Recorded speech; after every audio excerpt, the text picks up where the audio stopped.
चौथा सर्ग है, इसमें उनके महादान की, कर्ण के महादान की कथा है। इसके अंदर चौथे सर्ग के अंदर उसके महादान के बारे में बताया गया है। सहम गया सुन शपथ कर्ण की, हृदय विप्र का डोला।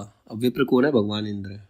विप्र मतलब स्वर्ग के राजा जो है भगवान इंद्र है। कर्ण की जो शपथ सुनी कि वो अर्जुन को मार देगा, वो युद्ध लड़ेगा, जब ये शपथ सुनी तो इंद्र का मन डोल गया। नैन झुकाए हुए भिक्षु साहस समेट कर बोला। अब वो आंखें झुकाए भिक्षुक बनकर कर्ण के सामने आ जाता है।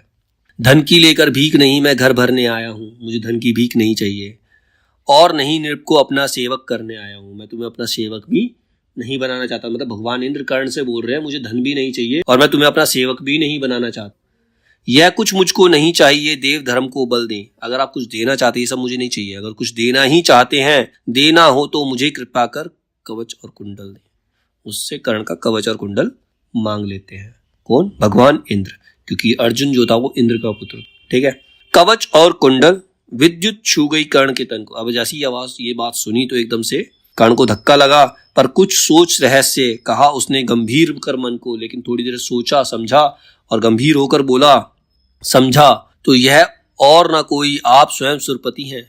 मैं समझ गया, आप कोई और नहीं, स्वयं भगवान इंद्र हैं। देने को आए प्रसन्न हो तब को नई प्रगति है, तुम एक नई प्रगति देने आए हो। धन्य हमारा सुयश आपको खींच में ही पर लाया है, कि ये मेरा सुयश है जो आपको देवलोक से धरती तक खींच के ले आया, देवलोक से धरती तक खींच के ले आया। ये मेरी विजय है, मैं इसी सम्मान के लिए जी रहा था। आज मुझे सम्मान प्राप्त हो गया कि देवलोक के इंद्र को भी भीख मांगने मेरे पास आना पड़ा, धरती पर आना पड़ा। स्वर्ग भीख मांगने आज सच ही मिट्टी पर आया है। जो स्वर्ग है वो मिट्टी पर आज भीख मांगने को आया है। क्षमा कीजिए इस रहस्य को तुरंत न जान सका मैं, मुझे क्षमा करें कि मैं इस रहस्य को नहीं जान पाया। छिपकर आए आप, नहीं इसे पहचान सका मैं। तुम छिपकर आए और मेरे साथ धोखा किया और मैं इस बात को नहीं पहचान सका। दिन विप्र ही समझ कहा, धन धाम धारा लेने को था क्या मेरे पास अन्यथा सुरपति को देने को। तो मैंने तो तुम्हें एक विप्र जानकर, गरीब जानकर ही तो मैंने कहा था कि तुम्हें जो चाहिए वो ले लो, वरना देवराज इंद्र को, स्वर्ग के राजा को मैं क्या दे सकता हूँ। मेरे पास स्वर्ग के राजा को देने के लिए कुछ भी नहीं था। केवल गंध जिन्हें प्रिय उनको स्थूल मनुष्य क्या देगा, और व्योमवासी मिट्टी से दान भला क्या लेगा।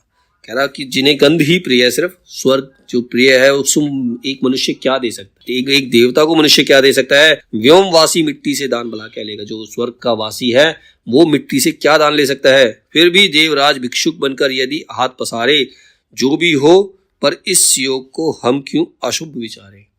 फिर भी देवराज ने अगर आके भिक्षुक बनकर मेरे आगे हाथ फैला दिए हैं तो मैं इस बात को अस्वीकार नहीं करूंगा, मैं तुम्हें दान अवश्य दूंगा। यह शायद इसलिए कि अर्जुन जिए आप सुख लूटे, व्यर्थ ना उसके शर अमोघ मुझसे टकरा कर टूटे। उधर करे बहुभांति पाठ की स्वयं कृष्ण रखवाली, और इधर मैं लड़ूं यह देव कवच से खाली। मतलब ये सब देवताओं की ही चाल है, ये सब लोगों की चाल है कि आप सिर्फ यही चाहते कि अर्जुन जिए और सारे साम्राज्य का सुख वो लूटे, और उसके जो बाण है वो मेरे कवच से टूटकर ना, मेरे कवच से ना टकरा कर टूटे, इसीलिए तुम मेरा कवच मांगने आए हो। उधर खुद भगवान कृष्ण उसकी रखवाली कर रहे हैं श्री कृष्ण की, यहाँ तुम मेरा कवच मांगने आ गए। तो सब यही चाहते हैं कि मैं निहत्ता लड़ूं और वहां सब अर्जुन का साथ दे। तनिक सोचिए वीरों का ये योग्य क्या समर होगा, इस प्रकार से मुझे मारकर पार्थ अमर क्या होगा। एक बाज का पंख तोड़कर करना अभय अपर को, सुर को शोभे भले नीति है नहीं शोभती नर को। कह रहा कि ये सोचो, क्या ये वीरों का योग्य समर है, क्या ये सही है, क्या ये भेदभाव नहीं है। एक तरफ अर्जुन का सब साथ दे रहे हैं और मेरे पास जो भी है वो सब मुझसे छीनना चाह रहे हैं। इस प्रकार अगर अर्जुन मुझे मार भी देगा तो क्या उसका नाम होगा।